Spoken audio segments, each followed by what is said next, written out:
Item of business is a statement by Nicola Sturgeon on independence referendum. The First Minister will take questions at the end of her statement, and so there should be no interventions or interruptions. And I call on Nicola Sturgeon, First Minister. Presiding Officer, the campaign to establish this Parliament was long and hard. It was rooted in the belief that self-government would improve the lives of those who live here, and so it has proved.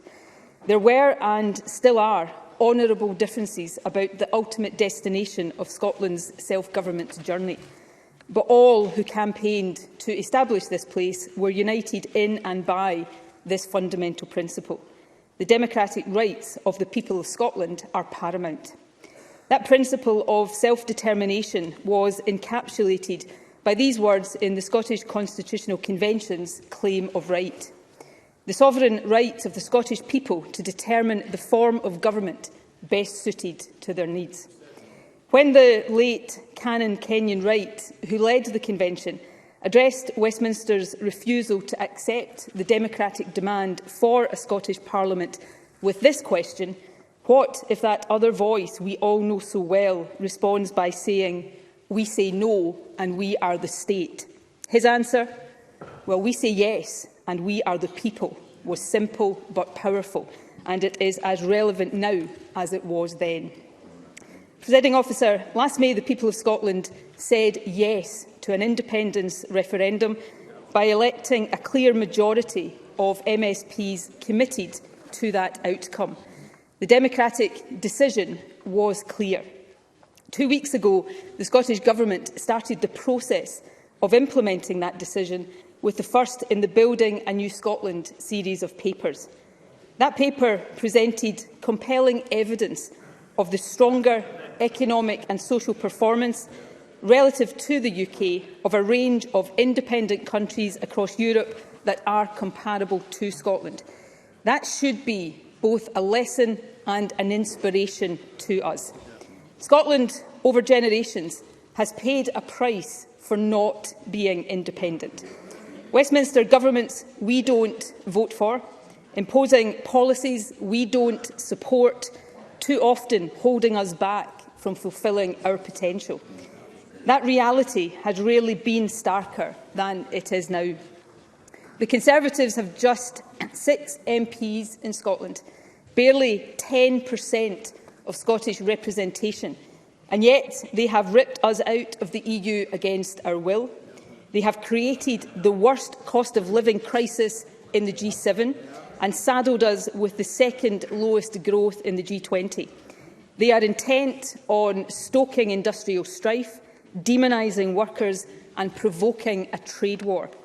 Businesses and public services are struggling for staff because freedom of movement has been ended. Our young people have been robbed of opportunity. Presiding Officer, the Scottish Government will do everything in our power to mitigate the damage. But that is not enough. Our country deserves better. And yet this Parliament, looked to for leadership by so many across Scotland, does not have the power to tackle the root causes of the financial misery being inflicted on millions. We lack the full range of levers to shape our economy and grow our country's wealth. We are powerless to stop our budget being cut. We can't block the Tories' new anti-trade union laws or stop them tearing up human rights protections. We're not able to restore freedom of movement. And while we invest billions in measures to help with the cost of living, tens of thousands of children can be pushed deeper into poverty at the merest stroke of the Chancellor's pen. Presiding Officer, it does not have to be this way. Independence is about equipping ourselves to navigate the future, guided by our own values, aspirations and interests. It is about helping us fulfil our potential here at home and play our part in building a better world. And that does take more than a changing of the guard at Westminster. I fervently hope that the Tories lose the next election. They thoroughly deserve to. But on the big policy issues of our time, from Europe to migration to human rights and fairness for workers, Labour is more a pale imitation than a genuine alternative. Labour won't take Scotland back into the European Union or even the single market, and neither will the Liberal Democrats. They won't restore freedom of movement for our young people. They won't prioritise tackling child poverty over investment in nuclear weapons. Presiding Officer, First Minister, sorry, could I just have a moment? I have asked that there are no interruptions during the First Minister's statement. I would be grateful if we could have some silence. Thank you. Presiding Officer, independence won't always be easy. It isn't for any country. But independence will give us the opportunity to chart our own course, to build a wealthier, greener, fairer nation, to be outward-looking and internationalist, to lift our eyes and learn from the best. Presiding Officer, now is the time, at this critical moment in history, to debate and decide the future of our country. Now is the time to get Scotland on the right path, the path chosen by those who live here. Now is the time for independence.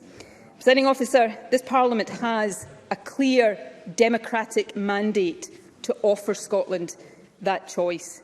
The UK Government, regrettably, however, is refusing to respect Scottish democracy. That is why today's statement is necessary. The UK and Scottish governments should be sitting down together, responsibly agreeing a process, including a Section 30 order, that allows the Scottish people to decide. That would be the democratic way to proceed.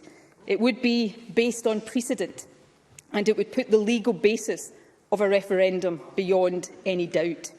That's why I am writing to the Prime Minister today to inform him of the content of this statement, and in that letter I will also make clear that I am ready and willing to negotiate the terms of a Section 30 order with him. Presiding Officer, what I am not willing to do, what I will never do, is allow Scottish democracy to be a prisoner of Boris Johnson or any Prime Minister.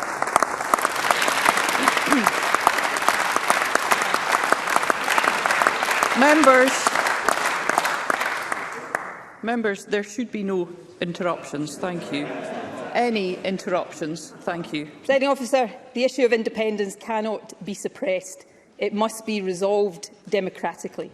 And that must be through a process that is above reproach and commands confidence.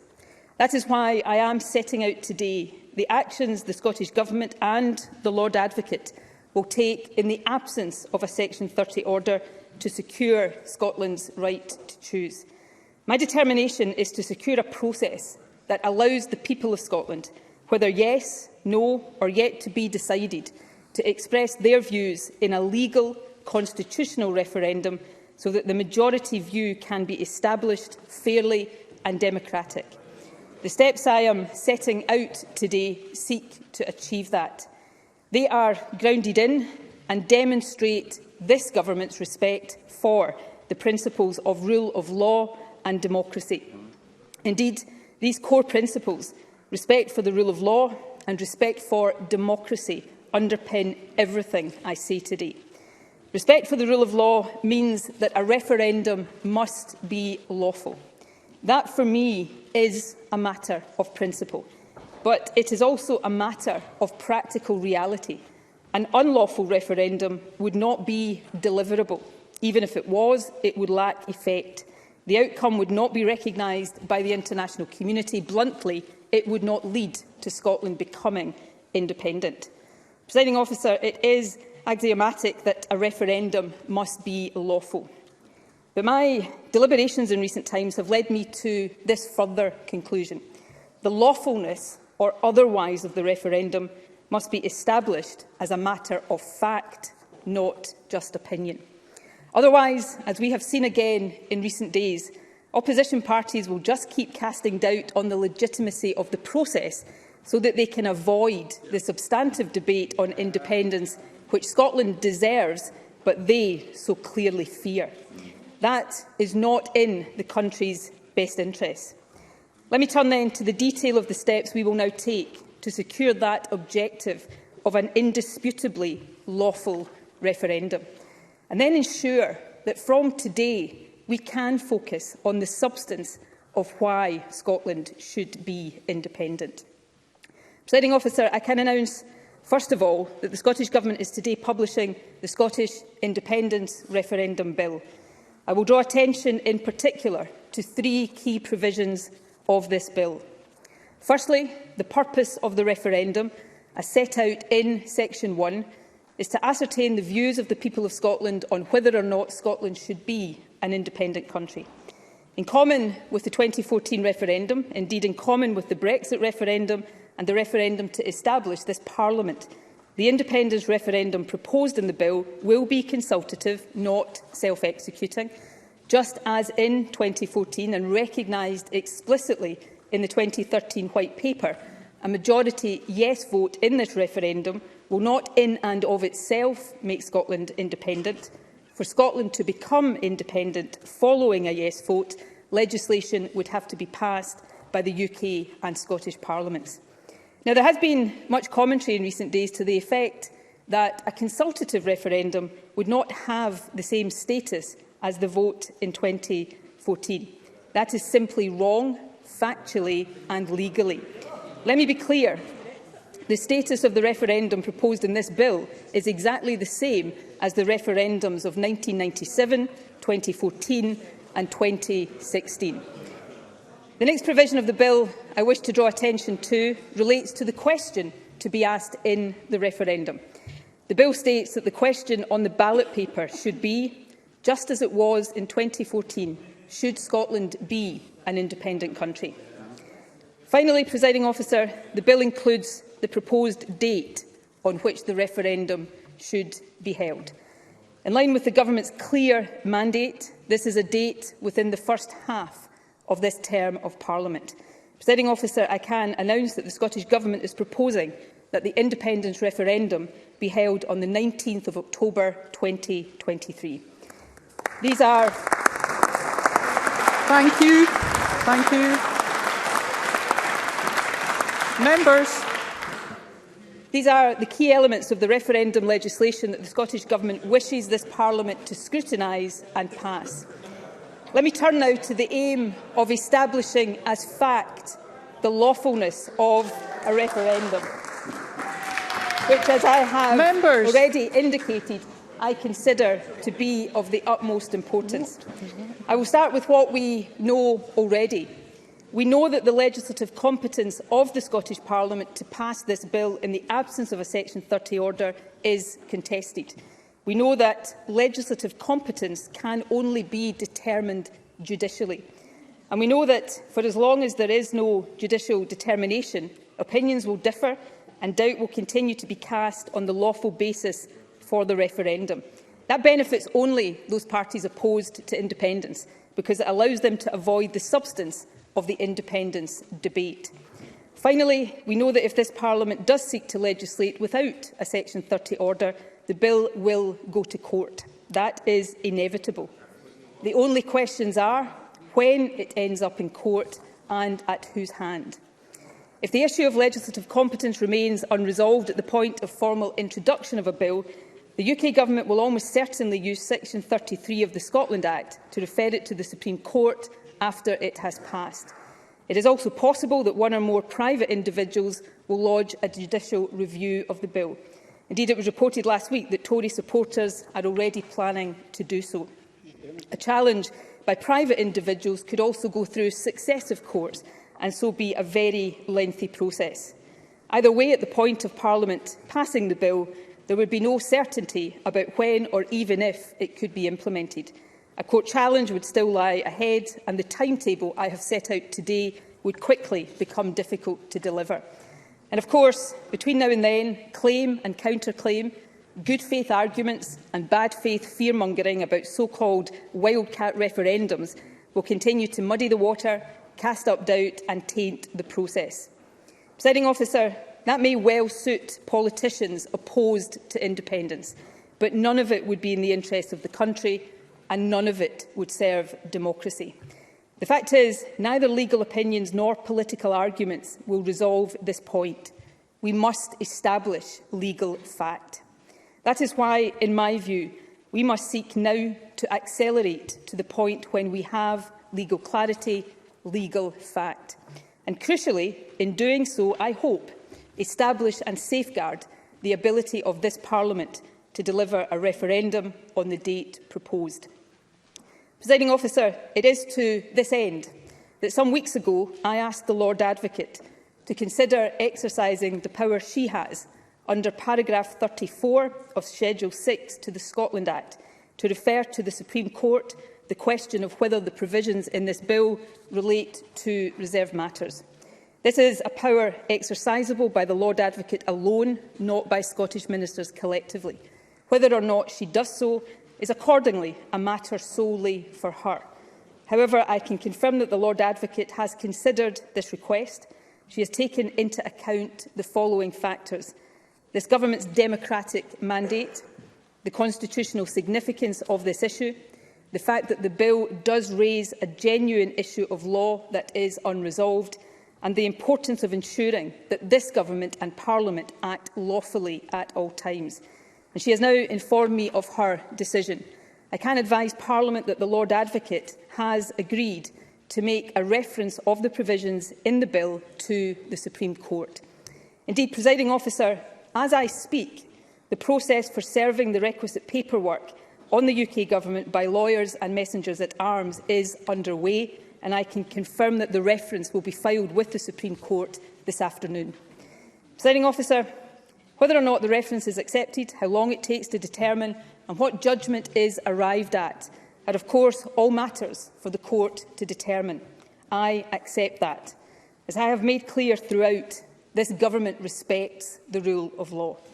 However, by asking the Lord Advocate to refer the matter to the Court now, rather than wait for others to do so later, we are seeking to deliver clarity and legal certainty in a timely manner and without the delay and continued doubt that others would prefer. Presiding Officer, obviously it is this Government's hope that the question in this bill, proposing a referendum that is consultative, not self-executing, and which would seek to ascertain the views of the Scottish people for or against independence, will be deemed to be within the legislative competence of this Parliament. If that outcome is secured, there will be no doubt whatsoever that the referendum is lawful. And I can confirm that the Government will then immediately introduce the bill and ask Parliament to pass it on a timescale that allows the referendum to proceed on the 19th of October next year. It is, of course, possible that the Supreme Court will decide that the Scottish Parliament does not have power to legislate even for a consultative referendum. To be clear, if that happens, it will be the fault of Westminster legislation, not the Court. Members. Obviously, that would not be the clarity we hope for. But if that is what the law establishing this Parliament really means, it is better to have that clarity sooner rather than later. Because what it will clarify, Presiding Officer, is this: any notion of the UK as a voluntary union of nations is a fiction. Any suggestion that the UK is a partnership of equals is false. Instead, we will be confronted with this reality. No matter how Scotland votes, regardless of what future we desire for our country, Westminster can block and overrule. Westminster will always have the final say. Presiding Officer, there would be few stronger or more powerful arguments for independence than that. And it would not be the end of the matter, far from it. I said earlier that two principles would guide what I said today: the rule of law and democracy. Democracy demands that people must have their say. So finally, in terms of process, let me confirm this, although it describes a scenario that I hope does not arise. But if it does transpire that there is no lawful way for this Parliament to give the people of Scotland the choice of independence in a referendum, and if the UK Government continues to deny a Section 30 order, my party will fight the UK general election on this single question: should Scotland be an independent country? Members. Presiding Officer. First Minister, if I may, members, I do think it's important, regardless of the content of any statement, that we adhere to parliamentary standing orders and that we continue to hear the statement without interruptions. Thank you. Presiding Officer, the path I have laid out today is about bringing clarity and certainty to this debate. Above all, it is about ensuring that Scotland will have its say on independence. I want the process set in train today to lead to a lawful constitutional referendum and for that to take place on the 19th of October 2023. That is what we are preparing for. But if the law says that is not possible, the general election will be a de facto referendum. Either way, the people of Scotland will have their say. Presiding Officer, as the Lord Advocate is now referring the question of legality to the Supreme Court, that need no longer be the subject of sterile political debate. Indeed, the sub judice principle and our own standing orders demand that the arguments on competence now be made in court and not here in this chamber. That means we can and we should now focus on the substance. That is what this government intends to do. In the weeks and months ahead, we will make the positive case for independence. We will do so with commitment, confidence and passion. Let the opposition, if they can, make the case for continued Westminster rule, and then let the people decide. Presiding Officer, to believe in Scottish independence is to believe in a better future. It involves an unashamedly optimistic view of the world, the belief that things can be better than they are now. Above all, it means trusting the talents and ingenuity of all of us who live here, no matter where we come from. It is not a claim to be better than anyone else. It is about looking around at all the other successful independent countries in the world, so many of them smaller than we are and without the resources we are blessed with, and asking, why not Scotland? Think of all our talents and advantages, unrivalled energy resources, extraordinary natural heritage, exceptional strengths in the industries of the future, brilliant universities and colleges, a highly skilled and creative population. There is no reason at all that an independent Scotland would not succeed. Nothing in life is guaranteed, but with hard work and the independence to chart our own course, Scotland will prosper. And the people of Scotland have told us, all of us in this chamber, that they want the right to decide. Presiding Officer, today we have set out the path to deliver it.